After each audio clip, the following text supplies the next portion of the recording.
Hi, this is Ross Harrison from Precision Health and Fitness, and today I'm going to talk about a very old exercise that I'm going to introduce in maybe a little different way.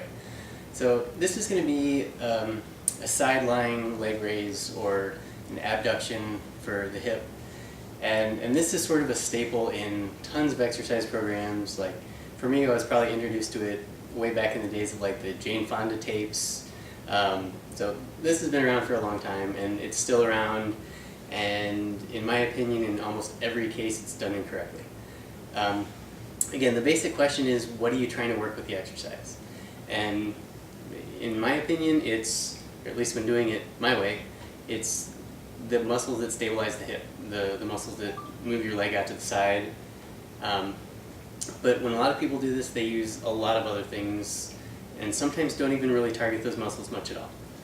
So first thing to do is just getting into position is pretty important. And for some people, like if you have neck problems, you can rest your head on your hands, or you can even use a pillow or something on the floor. Personally, I don't like to do too much where I'm laying on my arm above my head.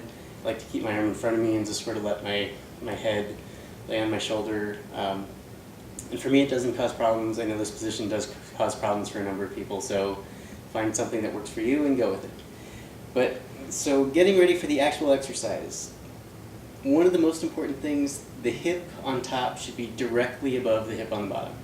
Like if you put a rod between those 2 points, it should point straight up. And a lot of times you'll see people either leaning forward or probably more commonly will just lean their hip backwards. If your hip's back, your leg's going to go back too, and you end up working like maybe some inner thigh, some other stuff, some things that, you know, if you want to work those muscles, great, but not for this exercise. Really, you're doing this well when you feel it pretty isolated right around your hip joint. Beyond that, the bottom leg, I let people do what they want. If stability is a problem, you can bend the leg, bend your bottom leg to help stabilize you a little bit. If you want to keep it straight, that's fine too.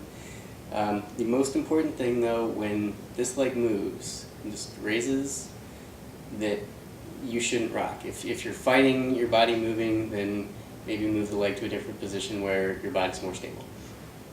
So now with the actual motion, what often you see is this kind of thing. We'll just throw the leg up there a bunch of times, and yeah, it works the hip a little bit, but there's a lot else going on. And when this is really done well, like for me, this is my actual range of motion. If I'm really isolating the hip, that's about as high as I can go. I mean, I can do that, but I'm using like things in oblique. It could even be back. It could be like pushing with my leg. It could be pushing with my foot. There's a lot of swinging and momentum. This particular exercise should be done really slowly, and at the top of every rep, you should feel tightness right here.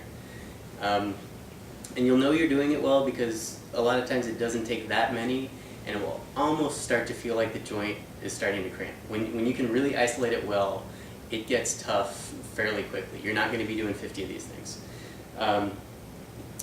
But what you often see, there's many cheats.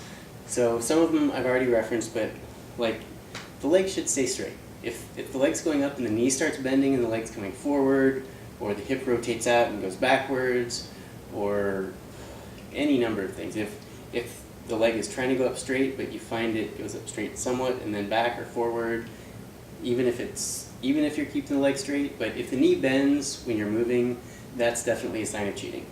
So it really is just, you want to keep your whole leg as relaxed as you can, and the hip really does the work.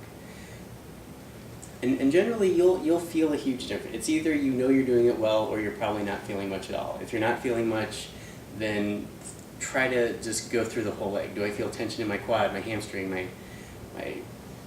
inner thigh, outer thigh? And the outer thigh is working somewhat, definitely, but the closer you can isolate the hip, the better it's going to be. The other big thing, if you're thinking relax the leg, it's going to help a lot. So typically, people think, okay, my leg's moving, so I'm going to push my foot up. The foot shouldn't push. The foot should just stay relaxed. I mean, it's a really simple motion, but it's almost, the simplicity of it is what makes it challenging. To really strip the exercise down to just these few muscles and the smaller leg muscles are really doing the work. And I mean, I can feel that a lot. There's no weight, I don't need resistance. You know, if you're really strong and those muscles are really built up, you can add a little weight, but honestly, a lot of times if you can really isolate it, you won't need it. So that's the side lying leg raise. You can call it a hip abduction. Whatever it is, you've probably seen it, probably done it. So that's my version of it, and it really works the hip really well. It's great for stabilizing, it's great for functional things that you do, and give it a shot and see how much you can feel it in just the hip without other muscles. So enjoy. Thanks for watching.